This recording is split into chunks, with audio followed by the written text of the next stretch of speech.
Los Angeles Police Department is embroiled in the worst scandal in its history. Charges of police evidence tampering and perjury have led to the freeing of dozens of inmates who were wrongly accused and convicted. Prosecutors plan to ask a judge today to overturn more convictions as a result of the ongoing LAPD corruption scandal. That now brings the total number of cases overturned to 40.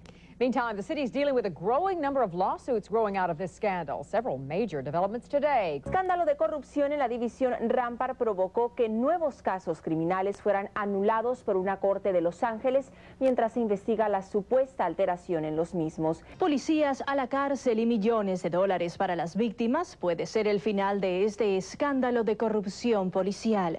Los Angeles officials say it could take years to resolve the city's police corruption scandal, its worst ever. More convictions were overturned today. The city is looking at millions of dollars in legal claims by people wrongfully accused. Add another 9 to the list of cases thrown out because of the LAPD corruption scandal, plus a staggering estimate of how much the resulting lawsuits could cost the city. That's a huge mess. That description of the Rampart police corruption scandal given today by District Attorney Gil Garcetti. 9 more criminal convictions thrown out today. That makes 40 so far, including Stephen Garcia's. I lost my family, my home, cars, clothes, everything. Garcia says ex-Rampart police officer Rafael Perez framed him. He showed me some cocaine and told me that if I didn't give him some information on who was selling firearms or who was selling certain amounts of drugs and so forth, that I was going to go to prison. And he did, for almost 3 years. Now Garcia's attorney is working on a lawsuit against the city, just one of many that could cost Los Angeles up to $125 million.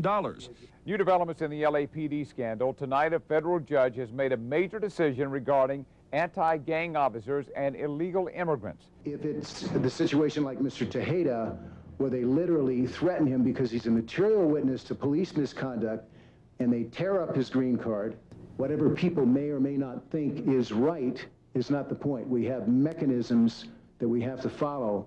El escándalo de corrupción en la división Rampart de la Policía de Los Ángeles vivió hoy otro penoso capítulo. Un grupo de abogados presentó una demanda colectiva que involucra al Servicio de Inmigración y Naturalización.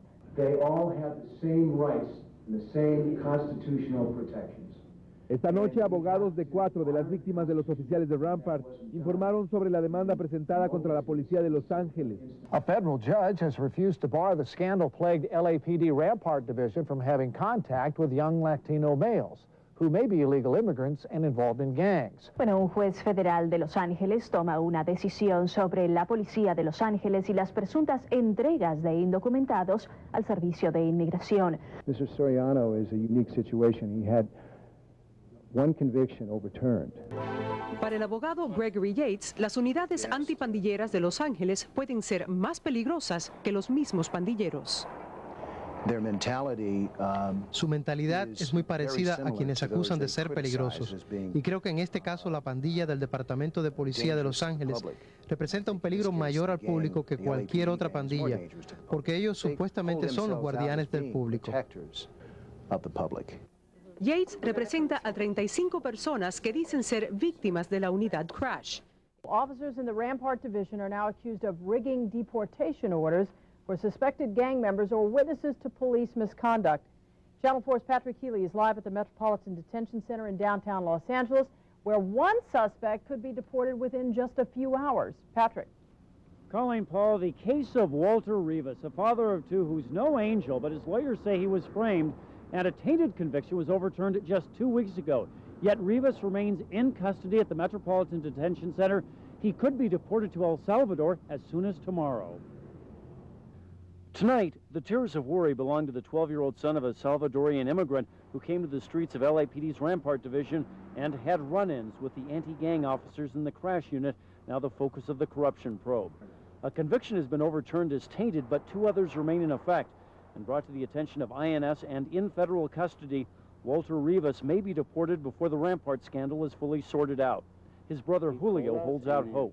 He said that maybe he's going to be on one of the persons on those cases. We have mechanisms that we have to follow, constitutional principles that we have to adhere to, and that wasn't done in multitudes of instances by crash. The cases cited by Attorney Yates in his lawsuit touch on the corruption revealed by disgraced ex-officer Rafael Perez.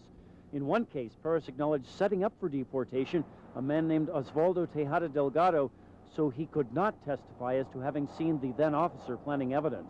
And they tear up his green card, and to this day, he still cannot ascertain his status. Attorney Yates is seeking a federal court order that would in effect require LAPD to follow its own 21-year-old policy that undocumented status in itself is not a matter for police action. This evening, a federal judge declined to issue such an order on an emergency basis. The matter comes up again next month.